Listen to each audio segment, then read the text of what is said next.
महाराष्ट्रातील बऱ्याच गोष्टी मला माहित आहेत असं वक्तव्य एकनाथ शिंदे यांच्या सोबतच्या चर्चेमध्ये अमित शहांनी केल्याचं समजतंय। महाराष्ट्रातील घडामोडींकडे माझं लक्ष आहे असं अमित शहा म्हणाले।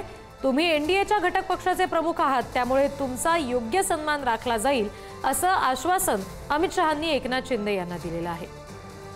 पुन्हा एकदा आणखी तपशील देतील आमचे प्रतिनिधी शिवाजी काळे। शिवाजी, ही जेव्हा बैठक झाली त्या बैठकीमध्ये खास करून शिंदेच्या सेनेचे मंत्री कॅबिनेटला उपस्थित न राहणं ही मोठी गोष्ट होती आणि देशभरामध्ये एनडीएच्या अनेक ठिकाणी देखील सरकार आहे, पण त्या ठिकाणी अशा पद्धतीने संघर्ष पाहायला मिळत आहे। त्यामुळे ही बैठक अत्यंत महत्वाची होती। एका राज्याचं आणि तेही आर्थिक स्टेट म्हणून ओळखल्या जाणाऱ्या महाराष्ट्राचं अशा पद्धतीने राजकीय वर्तुळामध्ये चर्चा होणं, याचे दिल्लीपर्यंत संकेत न येणं हे लपून राहिलेलं नव्हतं। त्यामुळे काल जी बैठक झाली त्या बैठकीमध्ये शिंदे यांना सांगण्यात आलं की जे काही महाराष्ट्रामध्ये घडतंय त्याच्यावरती आमची नजर आहे आणि शिंदे हे तुम्ही म्हणजे एनडीएचे घटक पक्ष शिवसेना ही जुनी भाजपचा मित्रपक्ष आहे। विशेष म्हणजे शिंदे यांची नैसर्गिक युती आहे शिवसेनेची, त्यामुळं तुमच्या बाबतीमध्ये कुठलाही अन्याय होणार नाही असा शब्द एक प्रकारे अमित शहा यांनी दिला आहे। तुमचा सन्मान एनडीए मध्ये राखला जाईल असं देखील एकनाथ शिंदे यांना सांगण्यात आलेलं आहे। कारण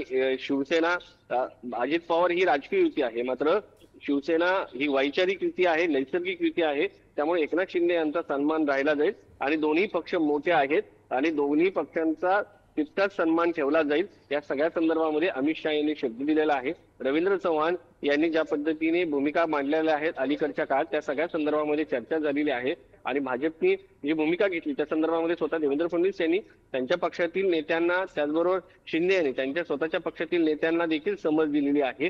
त्यामुळे भविष्यामध्ये दोन्ही पक्षातील जे कार्यकर्ते आहेत त्यांचे पक्षप्रवेश होणार नाही असा तोडगा काढण्यात आल्याची माहिती मिळत आहे। त्यामुळे आता या सगळ्या प्रकरणावर पुढे काय होतं हे पाहणं महत्त्वाचं असणार आहे। जी, धन्यवाद सगळ्या तपशिलांसाठी शिवाजी।